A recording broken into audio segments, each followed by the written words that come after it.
ಈ ದೇಶದ ಮಾನ್ಯ ಪ್ರಧಾನಿಗಳು ಕಳೆದ ಕೆಲ ತಿಂಗಳ ಹಿಂದೆ ಮೆಲೋಡಿ ಚಾಕ್ಲೇಟ್ ಕೊಟ್ಟು ಪಾಪ್ಯುಲರ್ ಆದರು. ನಾನಿವಾಗ ಪ್ರಧಾನಿ ಮೋದಿಯವರಿಗೆ ಈ ದೇಶದ ಯುವಕರ ಪರವಾಗಿ ಮೆಂಟೋಸ್ ಕಳಿಸೋಣ ಅಂತಿದ್ದೀನಿ. ಯಾಕೆ ಅಂದರೆ ಮೆಂಟೋಸ್ ತಿಂದ ಮೇಲೆ ಆದರೂ ದಿಮಾಕ್ಕಿ ಬತ್ತಿ ಜಲಾದೆ ಅನ್ನೋದಾದರೂ ಅವ್ರು ರಿಯಲೈಸ್ ಆಗ್ತಾರೇನೋ ಅಂತ. ಸೊ ಈ ದೇಶದ ಪ್ರಧಾನಿಗಳಿಗೆ ಯಾಕೆ ಧರ್ಮೇಂದ್ರ ಪ್ರಧಾನ್ ಅವರ ರಾಜೀನಾಮೆ ತೊಗೊಳಕ್ಕಾಗ್ತಿಲ್ಲ? ಸ್ಟೂಡೆಂಟ್ಸ್ ಮೇಲೆ ಲಾಠಿ ಚಾರ್ಜ್ ಆಯಿತು. ನಮ್ಮ ಪರಮೋಚ್ಚ ನಾಯಕ ರಾಹುಲ್ ಗಾಂಧಿ ಅವ್ರನ್ನ, ಪ್ರಿಯಾಂಕಾ ಗಾಂಧಿ ಮೇಡಮ್ನ ಅರೆಸ್ಟ್ ಮಾಡಿದ್ರಿ. ನಮ್ಮ ಕಾರ್ಯಕರ್ತರನ್ನ ಬಂಧಿಸಿದ್ರಿ. ಯಾಕೆ ಇಷ್ಟು ಡಿಕ್ಟೇಟರ್ಶಿಪ್ ಬಂದುಬಿಡ್ತು ನಿಮಗೆ? ಸರ್, 56 ಎದೆ ಇಂಚಲ್ಲಿ ಒಂದೇ ಒಂದು ಇಂಚಲ್ಲಿ ಈ ದೇಶದ ವಿದ್ಯಾರ್ಥಿಗಳ ಯುವಕರ ಬಗ್ಗೆ ತಮ್ಮ ಕಾಳಜಿ ಇಲ್ವಾ? ಒಬ್ಬ ಧರ್ಮೇಂದ್ರ ಪ್ರಧಾನ್, 20 ಜನ ಸಾವಿಗೆ ಕಾರಣವಾದ ಒಬ್ಬ ಧರ್ಮೇಂದ್ರ ಪ್ರಧಾನ್ ನಿಮಗೆ ಮುಖ್ಯ ಆದ್ರ? ನೀಟ್ ಪೇಪರ್ ಲೀಕ್ ಆಗಿದ್ದು ಎಲ್ಲಿಂದ ಸರ್? NTA ಆಫೀಸಿಂದ. ಪೇಪರ್ ಸೆಟ್ ಮಾಡೋ ಟೀಮ್ ಡಿಸೈಡ್ ಮಾಡಿದ್ಯಾರು ಸರ್? ನೀವು. ಪೇಪರ್ ಲೀಕ್ ಆಗಿದ್ದು ಎಲ್ಲಿಂದ ಸರ್? NTA ಆಫೀಸಿಂದ. ಅದರ ಕಂಟ್ರೋಲ್ ಯಾರ ಕೈಯಲ್ಲಿದೆ ಸರ್? ನಿಮ್ಮ ಕೈಯಲ್ಲಿದೆ. ಇನ್ನೊಂದು ಹೇಳ್ತೀನಿ ಸರ್, ಮೊದಲನೇ ಸಲ ನೀಟ್ ನಡೆದಾಗ ಎಷ್ಟೋ ಜನ ವಿದ್ಯಾರ್ಥಿಗಳಿಗೆ 580, 600 ಬಂದಿತ್ತು. ರೀನೀಟ್ ಪೇಪರ್ ಟಫ್ ಮಾಡಿದ್ರು. 500 ಬಂದಿದೆ, 450 ಬಂದಿದೆ, 580 ಬಂದಿದೆ. ಆ ಮಕ್ಕಳು, ಆ ಪೇರೆಂಟ್ಸ್ ಸಫರ್ ಆಗ್ತಿದ್ದಾರೆ. ಮೊದಲನೇ ಸಲ ಸೀಟ್ ಆಗ್ತೀವಿ ಅಂತ ನಂಬಿಕೆ ಇರೋ ವಿದ್ಯಾರ್ಥಿಗಳಿಗೆ ಎರಡನೇ ಪೇಪರಲ್ಲಿ ಸೀಟ್ ಆಗ್ತಿಲ್ಲ.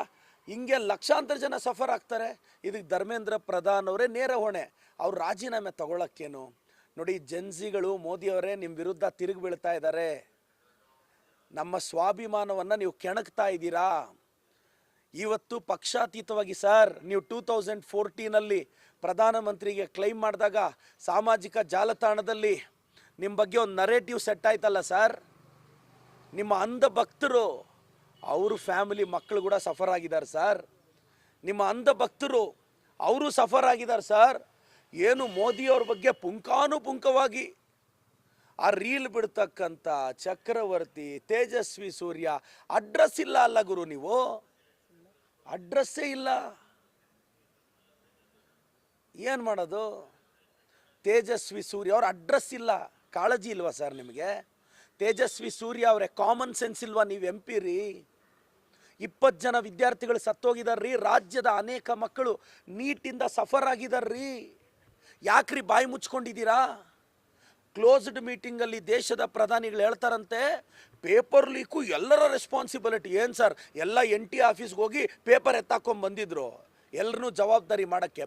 ನಿಮಗೆ ಎಕ್ಸಾಮ್ ನಡೆಸೋ ಯೋಗ್ಯತೆ ಇಲ್ಲ ಅಂತ ಒಪ್ಕೊಳ್ಳಿ. ಮೋದಿ ಅವರ ಚರಿಷ್ಮಾ ಕಡಿಮೆ ಆಯಿತು.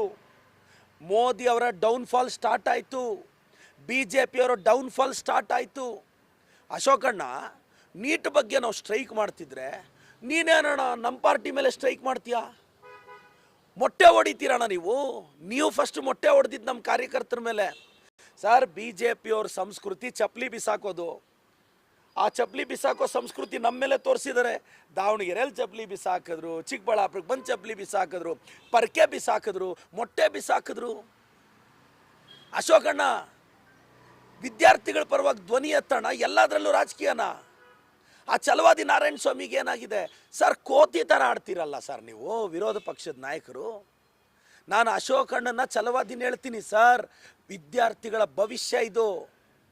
ಅದರಲ್ಲಿ ನಾಳೆ ನಿಮ್ಮನೆ ಹುಡುಗ ಹುಡುಗಿನೂ ಇರ್ಬೋದು, ನಮ್ಮನೆ ಹುಡುಗ ಹುಡುಗಿನೂ ಇರ್ಬೋದು.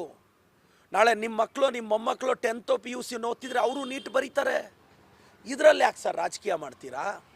ಅಶೋಕಣ್ಣ, ಈ ರಾಜ್ಯದ ಜನ ಮೊಟ್ಟೆ ಹೊಡಿತಾರೆ ನಿಮಗೆ. ಛಲವಾದಿ ನಾರಾಯಣ ಸೋಮಣ್ಣ, ಈ ರಾಜ್ಯದ ಜನ ಮೊಟ್ಟೆ ಹೊಡಿತಾರೆ ನಿಮಗೆ. ಫಸ್ಟು ಮೊಟ್ಟೆ ಹೊಡೆಯೋ ಸಂಸ್ಕೃತಿನ BJP ಅವ್ರು ನಿಲ್ಲಿಸಬೇಕು. ಚಪ್ಪಲಿ ಬಿಸಾಕೋ ಸಂಸ್ಕೃತಿನ BJP ಅವ್ರು ನಿಲ್ಲಿಸಬೇಕು. ಪರ್ಕೆ ತೋರಿಸೋ ಸಂಸ್ಕೃತಿನ BJP ಅವ್ರು ಬಿಸ್ಬೇಕು.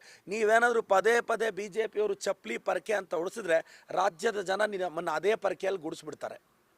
BJPಗೆ ದೇಶಾದ್ಯಂತ ಮೊಟ್ಟೆ ಬಿಸಾಕ್ತಾರೆ, ನೋಡ್ತಾ ಇರಿ.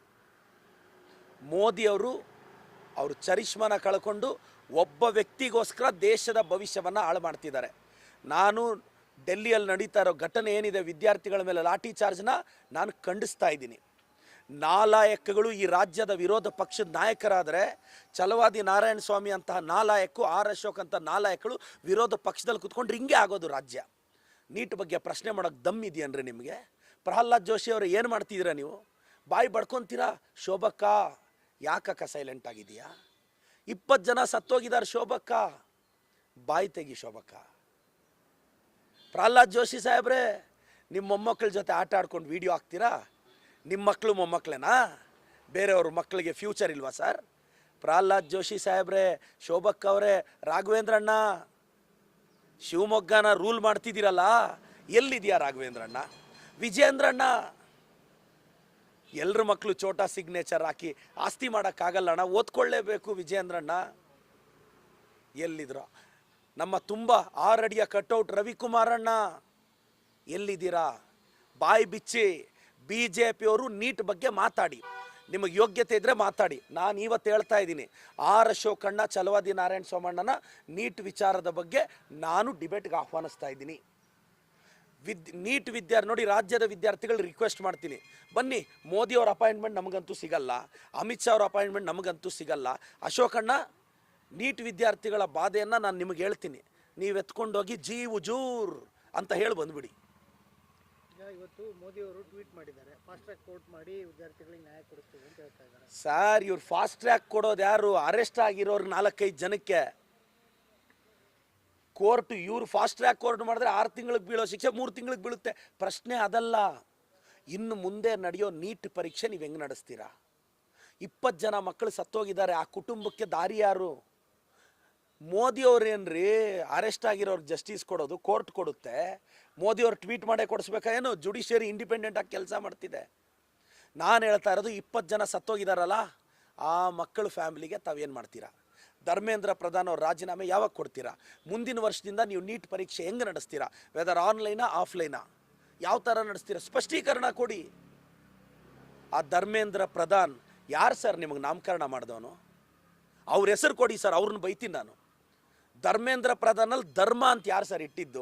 ನೀವು ಅಧರ್ಮ ಸರ್, ಅಧರ್ಮೇಂದ್ರ ಪ್ರಧಾನ್ ನೀವು. ಮತ್ತೊಮ್ಮೆ ಹೇಳ್ತಿದ್ದೀನಿ, ನಾನು ರಾಜ್ಯದ ಯುವಕರ ಪರವಾಗಿ ನರೇಂದ್ರ ಮೋದಿ ಅವರಿಗೆ ಮೆಂಟೋಸ್ ಕಳಿಸ್ಕೊಡ್ತಾ ಇದ್ದೀನಿ. ಅದು ತಿಂದ ಮೇಲೆ ಆದರೂ ದಿಮಾಕ್ಕ ಬತ್ತಿ ಜಲಾದೆ. Thank you sir. ಈಗ CM ಅವರು ಪ್ರಮಾಣ ವಚನ ಸ್ವೀಕಾರ ಮಾಡಿ 50 ದಿನದ ಮೇಲೆ ಆಯಿತು, ಸಂಪುಟ ಇನ್ನೂ ಇಲ್ಲ. ಇಲ್ಲ ಸರ್, ಸಂಪುಟ ಮಾಡ್ತಾರೆ. ನಮ್ಮ ಮುಖ್ಯಮಂತ್ರಿಗಳು, ಉಪಮುಖ್ಯಮಂತ್ರಿಗಳು ಆ ಸಂದರ್ಭ ಬಂದಾಗ ಸಂಪುಟ ವಿಸ್ತರಣೆ ಮಾಡ್ತಾರೆ. ಭಾಳಷ್ಟು ಜನ ಹಿರಿಯರಿದ್ದಾರೆ, ಭಾಳಷ್ಟು ಜನ ಡಿಸರ್ವ್ ಇರೋರು ಇದ್ದಾರೆ, ಅವರೆಲ್ಲರೂ ಅಕಾಮಿಡೇಟ್ ಆಗ್ತಾರೆ ಅಂತ ನಂಬಿಕೆ ಇದೆ ಸರ್. ಯುವಕರಿಗೆ ಕೊಡಬೇಕು ಅನ್ನೋದು ಒಂದು ಚಿಂತನೆ ಆಗ್ತಾ ಇದೆ. ಇಲ್ಲ, ನನ್ನ ಆಸೆ, ತುಂಬ ಜನ ಯುವಕರಿದ್ದಾರೆ, ಎಲ್ಲರೂ ತುಂಬ ಜನ ಯುವಕರಿದ್ದಾರೆ, ಫಸ್ಟ್ ಟೈಮರ್ಸ್ ಇದ್ದಾರೆ, ಅವರೆಲ್ಲರೂ ಡಿಸರ್ವ್ ಇದ್ದಾರೆ, ಯಾರಿಗಾದರೂ ಕೊಡಲಿ ಅನ್ನೋ ಇದಿದೆ. ಅಲ್ಲ, ನನಗೂ ನೋಡಿ, ಬಯಕೆ ಆಸೆ ಎಲ್ರಿಗೂ ಇರುತ್ತೆ.